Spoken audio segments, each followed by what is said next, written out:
We are here in this hotel of historic significance where the National Accord was negotiated. It happens to be the anniversary, third anniversary. Is it third or second? Third of the political arrangement known as the handshake, which we must admit did bring calm after a 6-month standoff between the Jubilee administration and the NASA coalition after the 2017 very contested elections, which were in fact nullified by the court. The 2017 election, we note, was the 5th controversial election.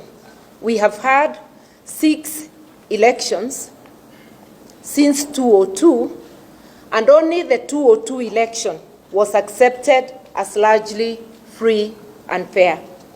This is a very bad score and should remind each one of us the dire necessity of fixing the electoral process.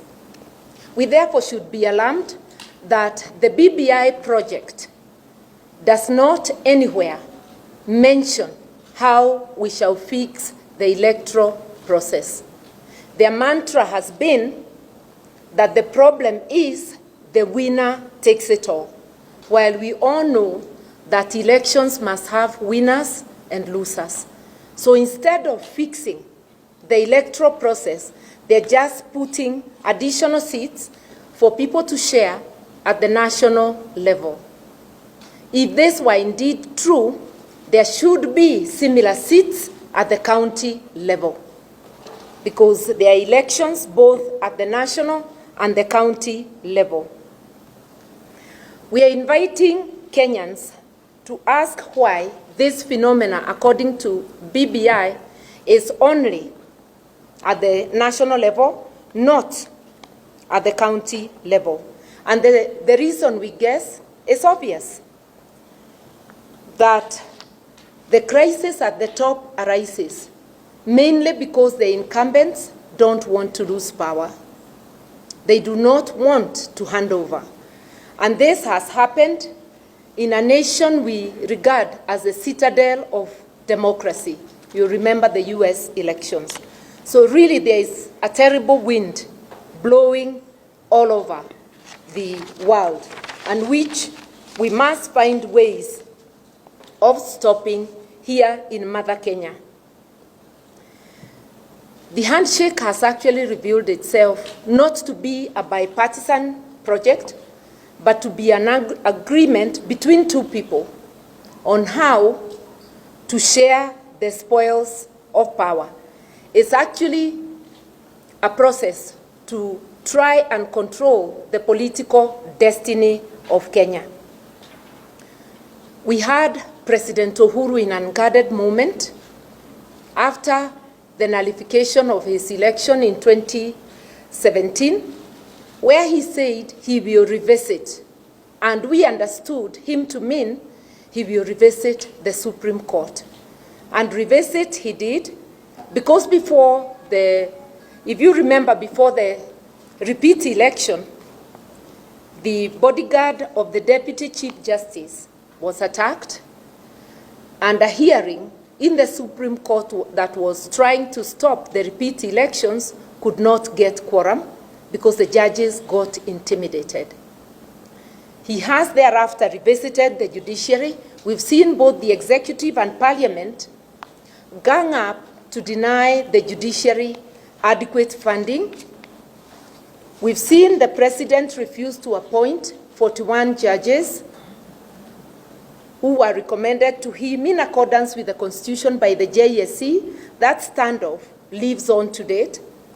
But we are now seeing revisit is not confined to the judiciary.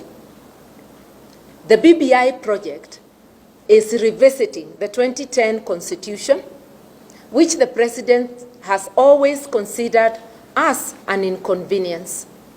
He wants to exercise unlimited power. And we know constitutions exist to limit the power a president or anybody in authority may exercise.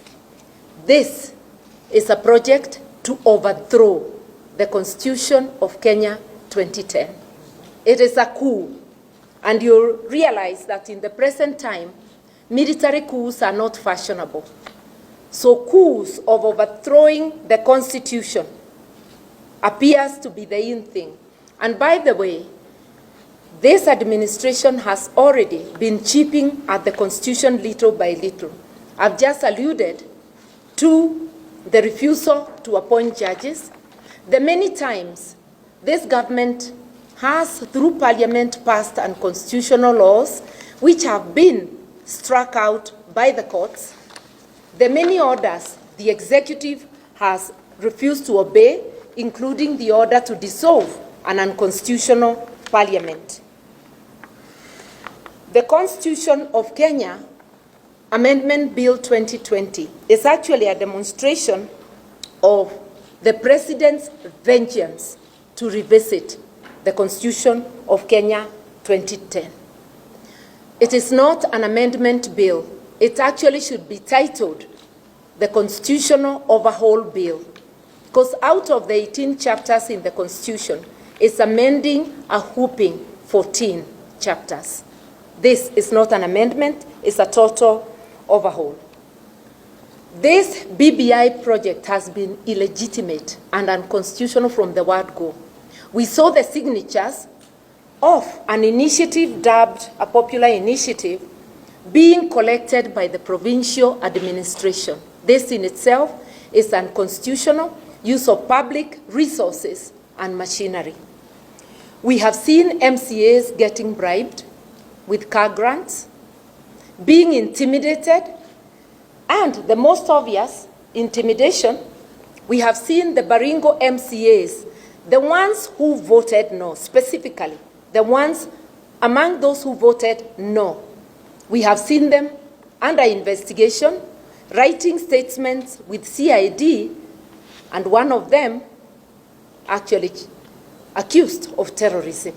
I do not know whether rejecting BBI is what amounts to terrorism. On further reflection, we ought not to be surprised because the President has not hidden his contempt for the Constitution and for the rule of law.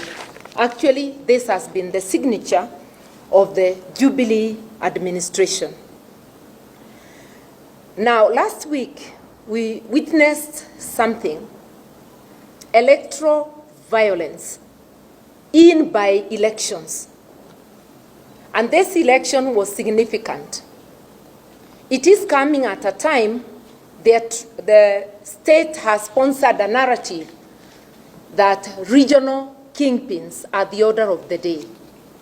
We saw violence, and this violence, we believe, was deliberate and was aimed at achieving an outcome that reinforces regional kingship. And if you look at it, that is what has been. And it's a warning shot to all of us that if we stand silent and do nothing, we will not have elections as we know them in 2022. We will have those in power, mainly the President and his cronies, select for us, or rather, the President will succeed himself, or the administration will succeed itself. The regional kingship is being confined to the 5 major tribes in Kenya. The big 5, who form 65% or thereabouts of the population. We have another 38 tribes forming about 35%. What does this mean? That the 5 will perpetuate themselves at the expense of the 35? No. It just means big boys, and I'll deliberately say boys because this looks like a boys' initiative. It means the big boys from the 5 tribes will eat on behalf of their tribes, while everybody else from their tribe and the rest of the 35 watch them helpless. The message is we are not helpless.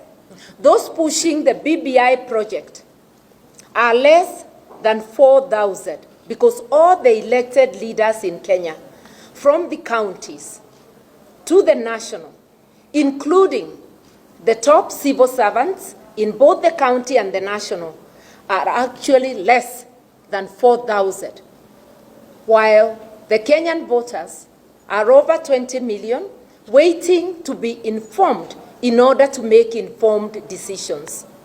Linda Katiba is a citizens' initiative to resist the overthrow of the Constitution, to resist the taking away of our voice as a people and our power. We urge everyone, by word of mouth, by whichever method, let us come together, because a people united shall never be defeated, and history has shown us that. Thank you very much, Madam Martha, for that